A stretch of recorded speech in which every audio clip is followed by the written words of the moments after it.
Hi YouTube, it's Tiana here. I've been like fake making YouTube videos for like a decade and I truly still don't know how to start a video. So hi. I always literally get so anxious when I press play that I can't breathe. So like if I sound like I just was like running 45 miles, it's literally just anxiety, and I truly am struggling to inhale and exhale. And also, I apologize if you can hear Vampirina playing in the background because I'm babysitting, not by choice. I do love my little cousins. Don't mind watching them. I just was not aware that I was going to be watching them when I scheduled this day to record, but it's fine. She is in the other room watching Vampirina, and we're gonna record this real quick, and then I'm gonna go spend some time with her.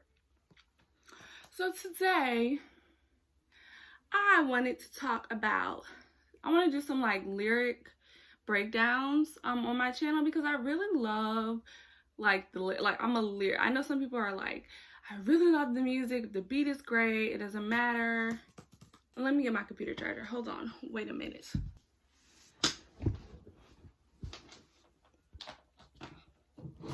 All right, I'm back. Anyways, I know some people are like, I'm really into the music. If the beat is great, I don't care what the words are. I just want to jam. And like, to some extent, I'm like that. I like some songs where I don't know what they're talking about truly and deeply. I don't know any of the words. When the song comes on, I just mumble along. I just be like, as the song is going, because I don't know what they're talking about, but the vibe is there, you know?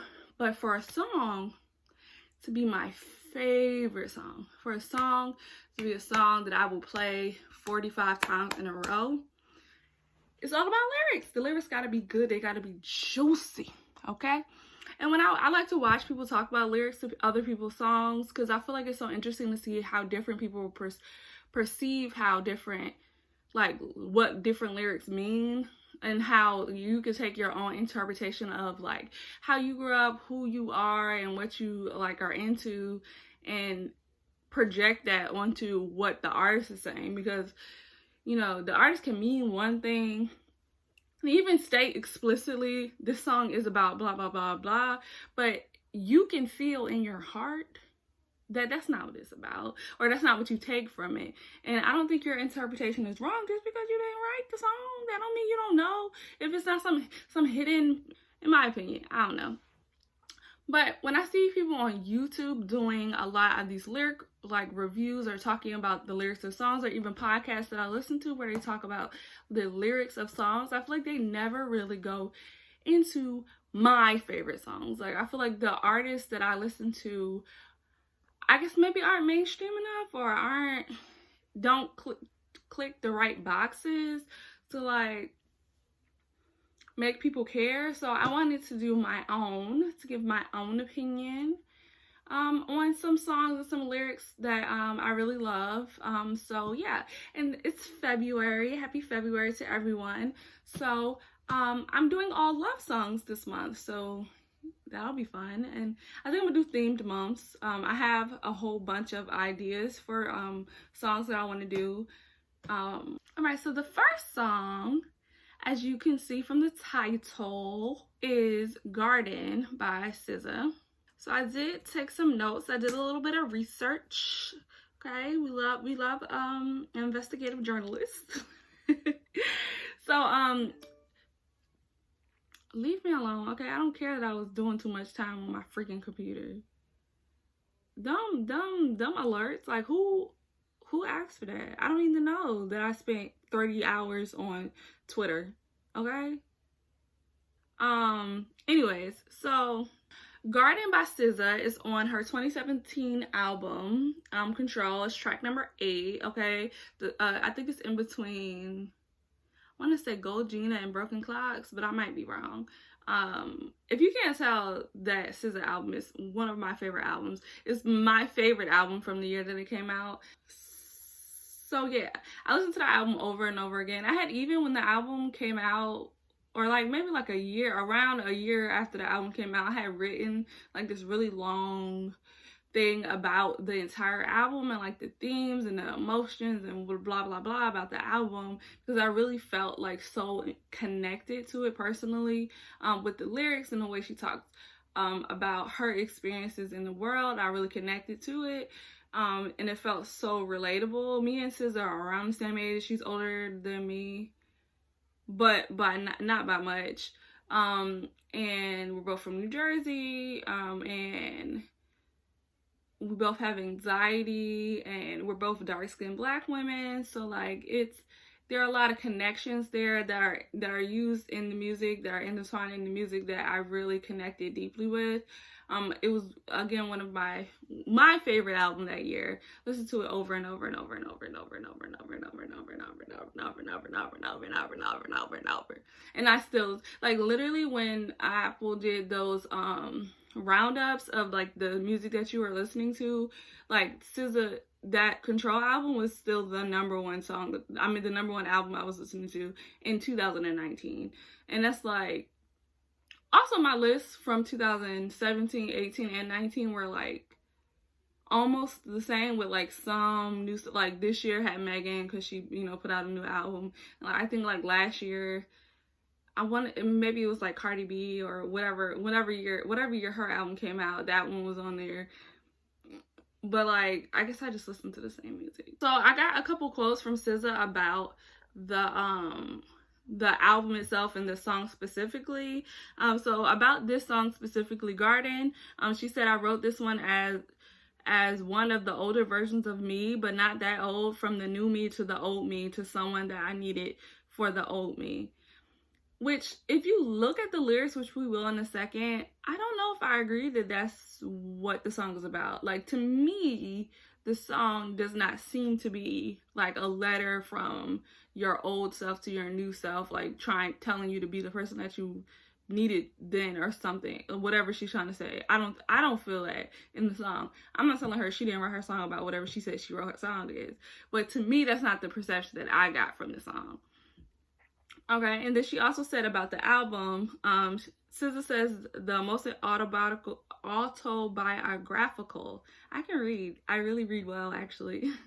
The most autobiographical portions of Control come from battles with low self-esteem and unhealthy relationships. This is a quote: "Every day I grapple between, I'm going to get married and I'm going to spend the rest of my life alone in a puddle. I always used to be like, I don't need to meditate. It's not true. I'm starting to care about myself in weird small ways, changing my diet, meditating, and learning to say no. I'm learning to take time to do what I want. I have an abundant amount of love in my life, and I'm grateful for that." So basically, just like I was saying, you can hear a lot of the anxiety, the emotional turmoil that's going on in her life when she's writing these songs. And I will link some of the interviews that she did about this album in the description box in case you care. But she has said that a lot of the songs are about her past, a younger her. She's talking, and you can really see it. And I guess that's why I connected to it, because the songs didn't necessarily connect to who I was when the album came out, but who I had like just finished being, if that makes sense. Like the person that I had enough space between the Tiana who was living that life that SZA is singing about, and the Tiana who was listening to the album. And because it was just enough space there that I could reflect on that, I think that's what made it hit harder. Because if I was still living in that, I might not have been able to relate to the same way. Because when you're young, you're like, oh yeah, you can have people tell you stuff is the way it is, and you won't believe it until you go through it. So let's get into the lyrics. We have talked long enough, all right? So the first verse goes, "Need you for the old me, need you for my sanity, need you to remind me where I come from. Can you remind me of my gravity, ground me when I'm tumbling, spiraling, plummeted down to earth. You keep me down to earth." Call me on my bullshit. Lie to me and say my booty getting bigger even if it ain't. Love me even if it rain. Love me even if it pains you. I know I be difficult. You know I be difficult. You know it get difficult. So this first verse, I do think maybe this is what she was talking about when she said it's the new her talking to the old her and trying to be the person that she needed when she was that age. Like I can see that in this, where she's saying, you know, I need you to be there to remind me of my morals, like remind me of the person that I was raised to be, the person that I, you know, work towards being the better person, versus letting the chaos of the life that I'm living now change me to somebody else, or forget who I am, or forget what I want. That's that ground me when I'm tumbling, spiraling, and plummeting, and then, you know, you keep me down to earth, basically saying, like, you keep me realistic, you keep me grounded in the now, in the real world, and not letting the outside feed into the ego and turn me into a crazy person. And like, so I've known who SZA was since Z, I think that's the mixtape Z, but and maybe before Z, actually, because I remember when it came out, I bought that album, so I must have already known who she was. I just remember I used to follow her on Tumblr, and she used to be reckless on Tumblr, and she used to just say crazy and wild and ridiculous things. She used to have the fake freckles, and she also used to be overweight. I know she lost like a whole bunch of weight, I want to say while recording Control, or like right before Control. And she talked about that in a couple of interviews too, and how she had gained all that. She had been an athlete her whole life, and she gained a whole bunch of weight during when she was depressed and anxious and all that. And all she was doing was sleeping and eating. And then, you know, she lost the weight once she like got her mental health and stuff back together. I feel like that's what she said. I could be wrong, but yeah, I followed her back when she was a little bit chunky with the fake freckles and the orange hair. She just the big giant ridiculous hair. Her hair is still kind of big, but she done calmed it down. The whole look done relaxed a little bit. But yeah, so she did. You could tell that at some point in her career, when she was first starting to transition from being a regular person to a famous person, that it was a toll that was being taken on her, that she was a little bit stressed out, and it was coming out in her interactions. And she said in one of these interviews that I listened to that she was a very angry and mean person during this time period.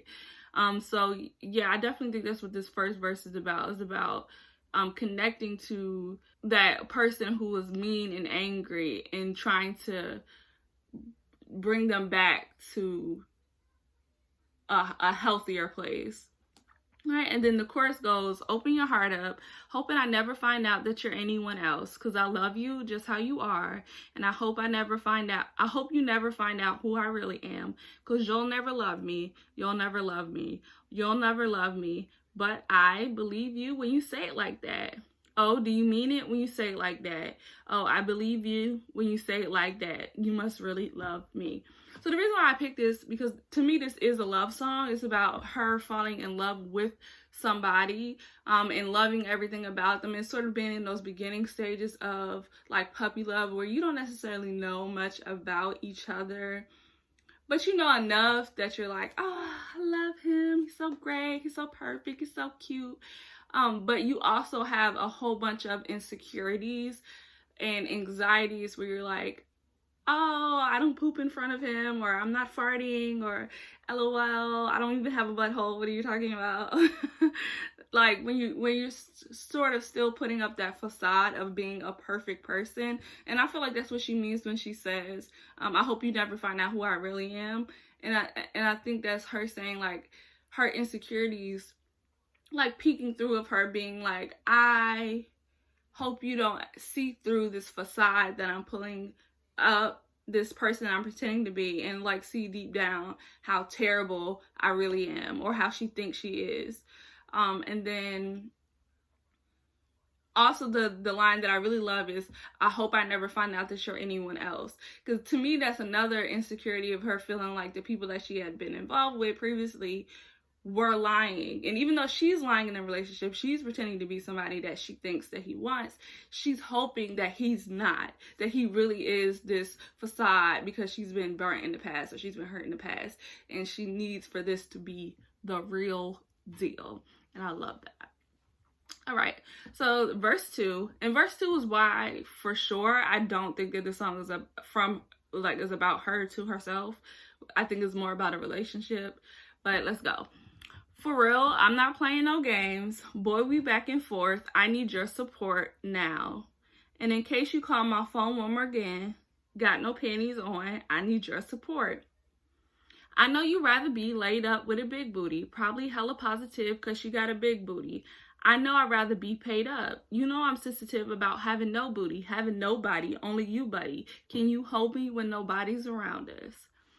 So again, to me, the song is about her insecurities in a new relationship, where she's like, I know I don't look like the girls you normally date. I know I don't, I'm not that vibe. I'm not that Instagram baddie that you probably want your friends to see, or you want, the world to perceive you as being with. But, I'm more interested in being successful than being pretty. I'm assuming that's what I know I'd rather be paid up means, that she's saying that she'd rather be successful than to be viewed as beautiful, which I think is another front where you can't really control your beauty. Like, you're either born pretty or you're not.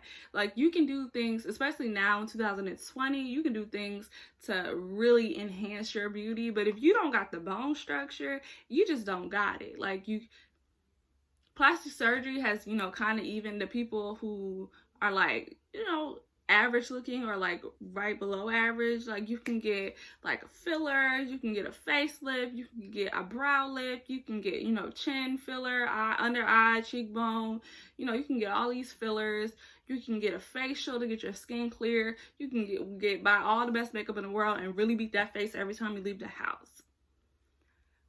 But it's still gonna be somebody who is prettier than you. And you can't really control that, but you can control your success. You can control the money that you make. And I think that's what she's saying. I think that's what the underlying thing is. It's like, okay, I'm not as pretty as those other girls, but I'm getting to the paper, and you know that. Like, and then also that, can you hold me when no one around us? That reminds me of a lot of the other themes in the album, and I might end up doing at some point a video about the entire album, because I feel like the album is so cohesive. Like, there's literally so many lines in certain songs that remind me of an idea that was presented in a different song. Like, for me, a lot of this verse reminds me of Normal Girl, where she's saying, I wish I was that cornbread fed all-American girl who you can bring home to your parents and they'll be proud, and you bring around your friends and they'll love her. And she's like, I'm not that girl. I wish I was that girl, but I'm not that girl. And hopefully you'll learn to see the value in a girl like me. And I feel like that's what this is saying. Like, those big booty girls are, I'm sure they're happy and they're positive and they're great. And I don't have that, and I'm sensitive about it. Like, I can't be light and carefree because I have all these insecurities about my body. And I know you probably, will be great and happy if you were with one of those girls, but I just hope that when nobody else is around, you still just love me for me. And as a girl with no booty, as a black girl with no booty, I kind of felt that a little bit. Like, I'm sensitive about having no booty, having nobody, only you, buddy. And I also like that the rhythm of that in the song, having nobody, only you, buddy. Can you hold me when nobody's around us? I just love the way that whole part sounds. I'm not a singer. I don't need nobody in the comments telling me, oh my God, that was so terrible. I'm not a singer. I'm not pretending to be a singer. I just really like the way that sounds in the song, and I'm not going to play it because we don't want no, copyrights. All right, then it's the chorus again. And then it's something that I didn't talk about before in the chorus, but that last ending part of the chorus, the do you mean it when you say it like that? Oh, I believe you when you say it like that. You must really love me. Especially her again being insecure in the relationship and being like do you love me? Or are you just saying you love me? And it's also her wanting to believe it of that, oh, I believe you when you say it like that. Like the way he's saying it, or the way the words sound so good to her that she wants to believe that it's true. I like that. And then the last thing is just a skit from her grandmother. Okay, you don't have to say shit to me, and I ain't gotta say shit to you, Granny, and that's the truth. And step on. Also, you black heifer, yeah, you stand your ground. Because I feel the same way. If you don't like me, you don't have to fool with me. You don't have to talk about me or treat me mean. I don't have to treat you mean. I just stay out of your way. That's how we work that one. And that's one of my favorite of the skits that's on the, I think that one and the one where her mom was talking about, like letting go of control. Those are my two favorite on the album, because I really believe that. Like, I'm not that girl that's gonna, like, if we have, I'm not the Cardi B of it. If we have beef, we're not gonna have beef forever. I don't care. Like, if I don't like you, then I don't like you. We don't have to be friends. We don't have to hang out. We don't have to go to the same places. I'm just not gonna fool with you. Like, we're not gonna be gang. I'm not gonna be faking your face and or be mean and hateful to you in your face just because I don't like you. Like, I just won't go. Somebody be like, hey, me and this girl that I know you don't like are all going to this place. I'm be like, oh, catch me afterwards. Like, I'm not gonna be the type of person that's like, you gotta pick my side. That's not how I am in arguments. Be friends with whoever you want to be friends with, but just know I'm not gonna be there. I'm not gonna hang out because I'm not a fake person. I'm not gonna pretend to be nice to you in person if I don't really fool with you like that. But I'm also not gonna be mean and hateful, because that does not benefit me in any way to be mean to people. So that's just my philosophy, and I just felt like that was chef's kiss, a beautiful addition. I don't really know how it fits with the song, but I think it's a great message. So yeah, those are my thoughts on Control. And that's my story. I'm sticking to it. Like this video. If you liked it, in the comments, tell me a song that you want to do. I'm telling you right now, I'm pre-recording a lot of videos. So if you give me a song that you want me to do, it may not be like the next video, or even 2 videos after. Like, it might be a while before I get to it, but I am always reading the comments, and I will put it on the list, and I will try to get to it, you know. And please subscribe. All the cool kids subscribe to my channel, so you should subscribe too, so you can be with us, gang. And yeah, I'll see you next time. Bye bye.